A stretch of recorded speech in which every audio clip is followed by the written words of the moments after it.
Hobby FIG 8644 demonstration.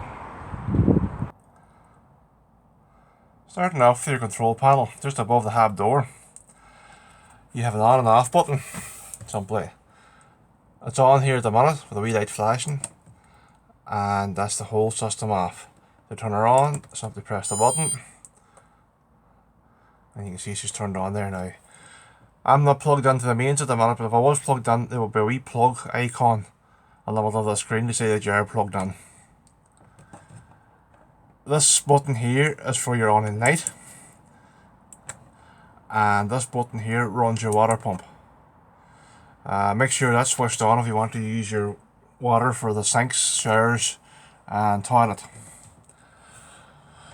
This button measures your freshwater level and waste. Simply press on it. You can see your fresh water is 100%, the tank is full. This one here is for your leisure battery. Your leisure battery is not plugged in at the minute, so it's 12.2. That's your engine battery, is 12.8, and that's back to your time again. Your heating works both on gas and electric. It's off there at the minute. I'll just open this door.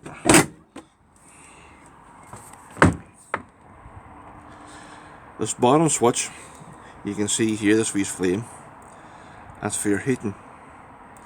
This bottom one's for heating and water, and above the zero you have water at 40 degrees and water at 60 degrees. The above is where it is at the minute. Here is on gas. You have two elements on electric. You have element 1 and element 2. Element 2 is the strongest. So if you want to turn your electric on, or your heating on now, go switch down to that wee bottom flame and you're on gas there. This knob here controls your fan and your temperature, which is on full there now. You have vents throughout the van where you'll feel the hot air blowing in through. So if you want to turn to electric, simply turn up the electric. You can run gas and electric, that's gas and electric 1 and gas and electric 2, but it's very slow. So you're better to either run gas or electric. It's the same down here as well for water and heating. It's slow, it's faster to heat the van and then heat your water.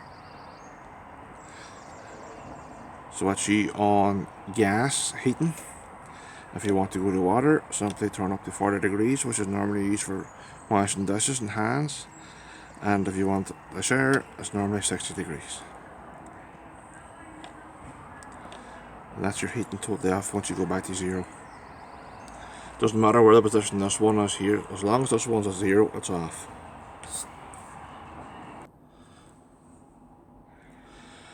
Your fridge has 3 modes: gas, electric and leisure battery. Simply just turn the knob to what mode you want. That's gas. You'll hear clicking in at the back. There's a wee light here, a wee orange light.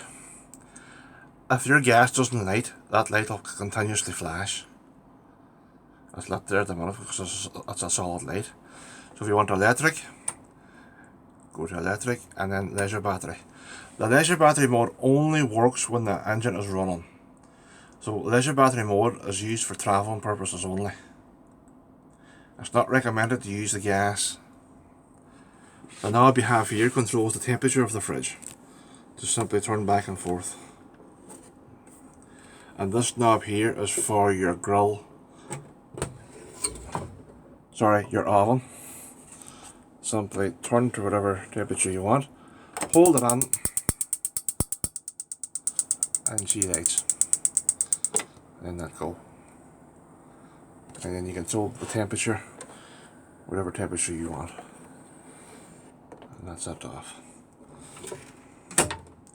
To open the fridge, simply slide that back and pull the door open. To lock it, put it back in the lock position. Same as the freezer.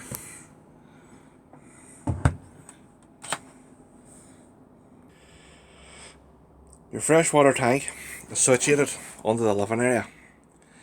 There's a tap to drain this in the winter. Very hard to see.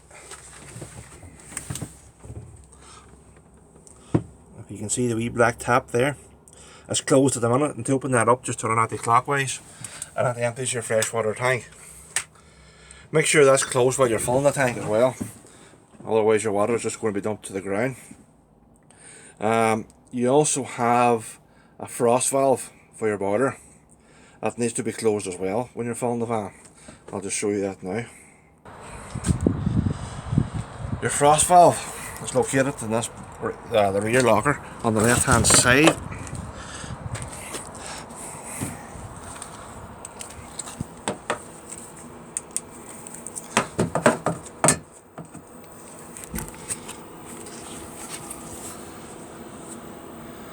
I don't know if you can see very well. That red knob, that needs to be pulled up. That closes the freshwater valve.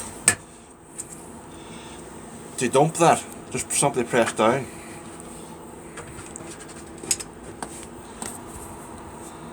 And that empties the water out of the boiler. And when you're filling your van, make sure that's pulled up. If that doesn't stay up when it's too cold, run your heating on electric or gas for about half an hour and then try to pull that up again. It should stay up by itself then. The purpose of the frost valve is if your temperature drops to about 2 degrees, that pops open and empties the water out of your boiler and water system so it doesn't freeze your pipes and bust them.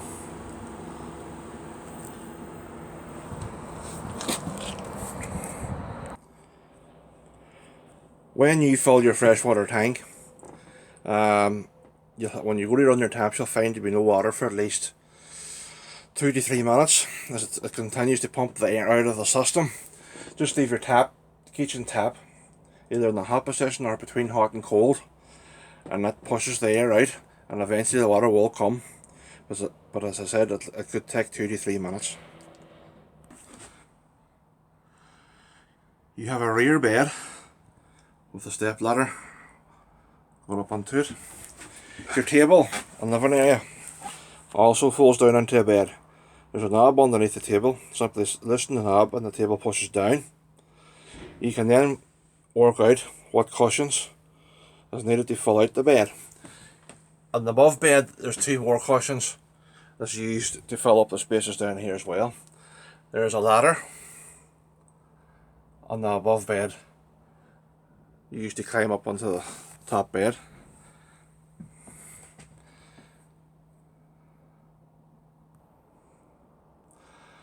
Your TV aerial receiver box is that white box in the locker above the living area. Your TV is wired straight into it. This TV, once you go to every campsite or any destination you're heading to, it has to be retuned. So it does.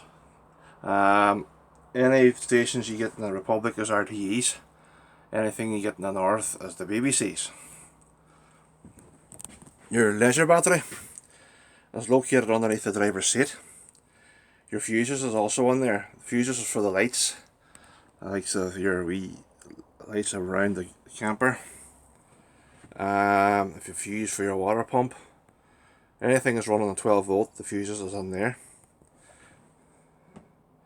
Your solar panel receiver is down behind the driver's seat. You don't have to do nothing. That is wired up onto your leisure battery and it sends a trickle charge to your battery, so you don't have to touch that at all.